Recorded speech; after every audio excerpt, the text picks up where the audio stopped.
Well,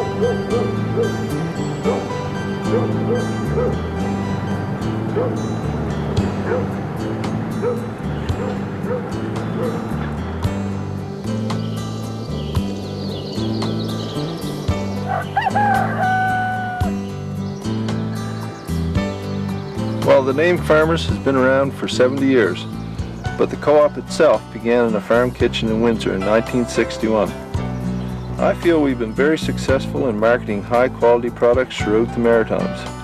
The secret to that has been what our cooperative is all about, people.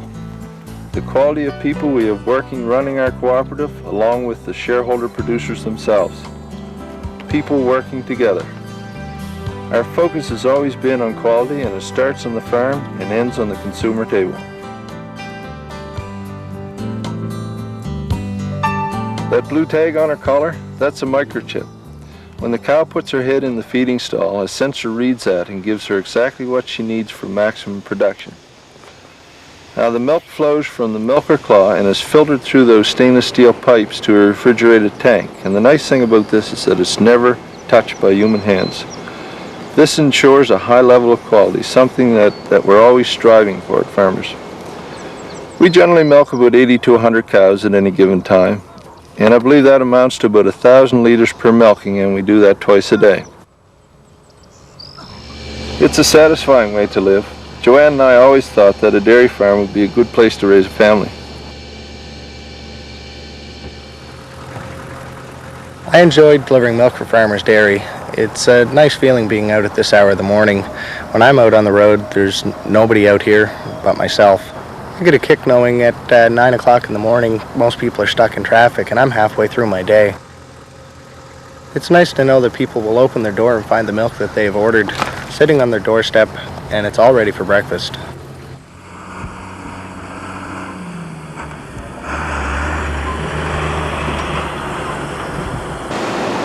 What were the two pieces of equipment that we used to check for the milk fat?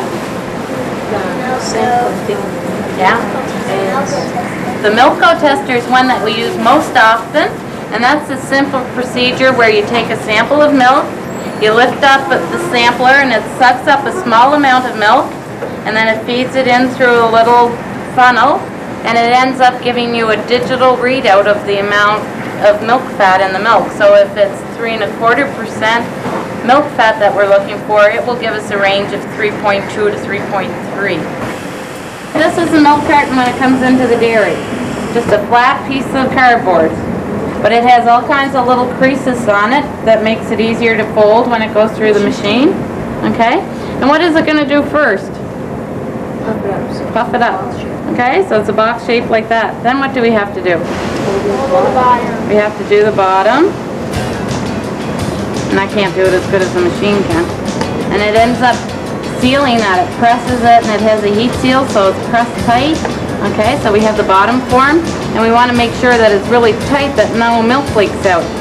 And then it comes out of the filling machine, and it's going down the conveyor.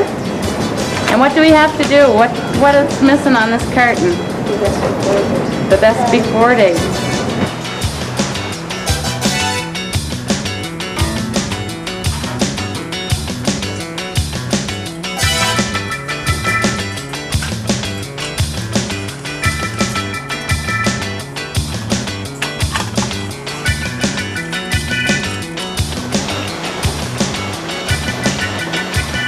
That's our cultured milk section. That's where we make yogurt and sour cream.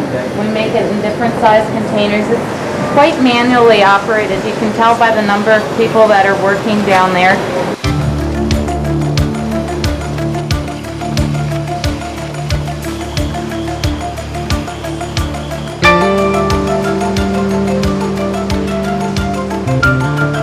Coming out of that pipe, you'll see ice cream. And there's someone standing there with a container, and they swirl it around underneath where the ice cream is coming out. So if they're doing a small container, they have to move the containers pretty fast. If they're doing a big 11.4 liter drum, it takes a little bit longer to fill. So then what do they have to do? They have a filled container. What do you need for it? A cover or top. Okay, so we have someone on the line that puts covers on.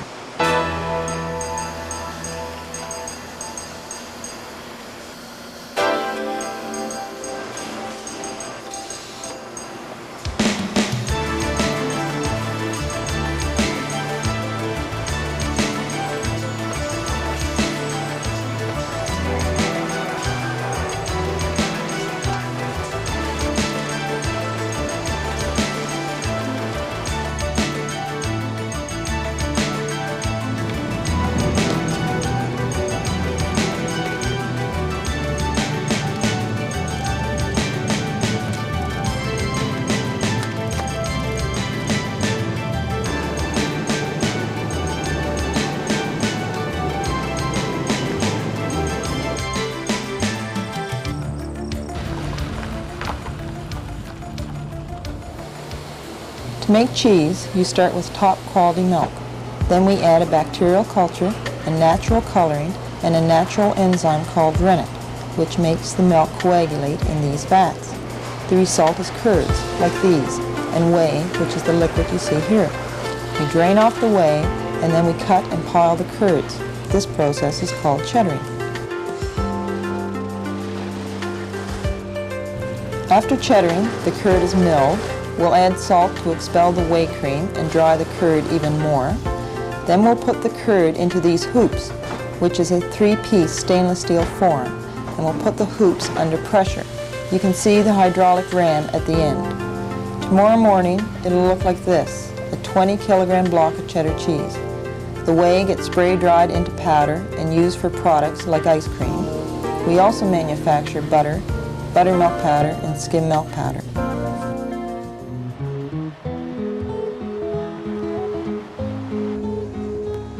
We pick up milk from about 230 dairy farmers. They are the shareholders. They actually own the company. Each truck picks up milk from 10 to 20 farms every day. That's somewhere between 14 and 28,000 liters of milk.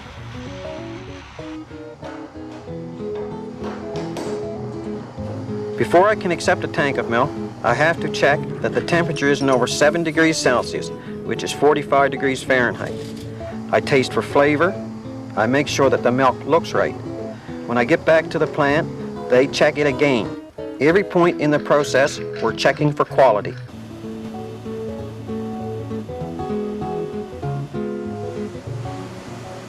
The plant finishes wash up between midnight and 1 a.m. We have a processor that starts up right after that. He's processing the milk. He's separating it into skim milk and cream.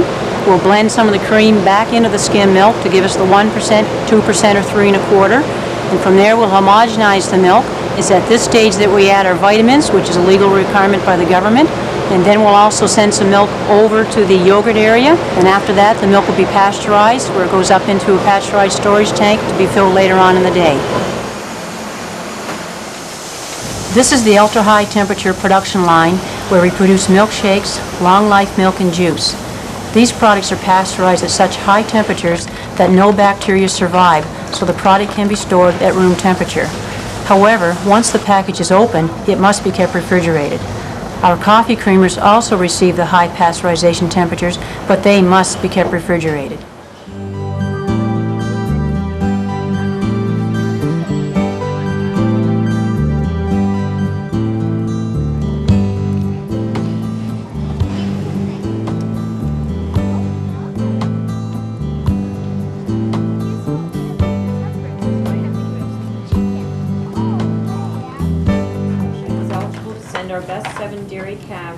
We've owned Central Dairies in Newfoundland for some years now, and we've just joined Northumberland Cooperative in purchasing Perfection Dairy Foods and McKay's Dairy in New Brunswick.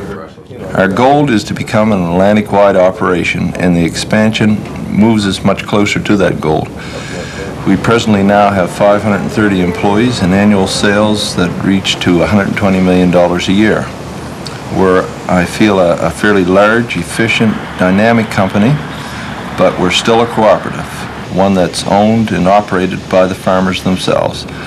Our purpose is to provide high-quality dairy products to consumers on behalf of those farmer shareholders. I feel one of our strengths is that we're close to the grassroots of the organizations, the farmers themselves.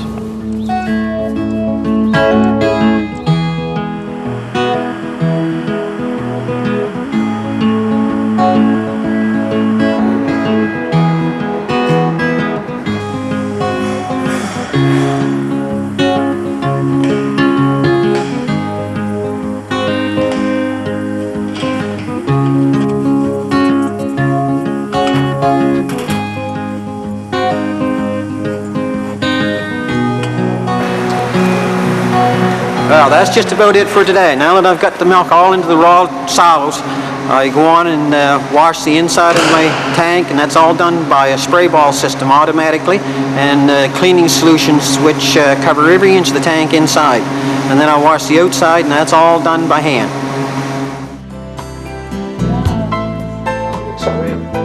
Guess what? That's everything.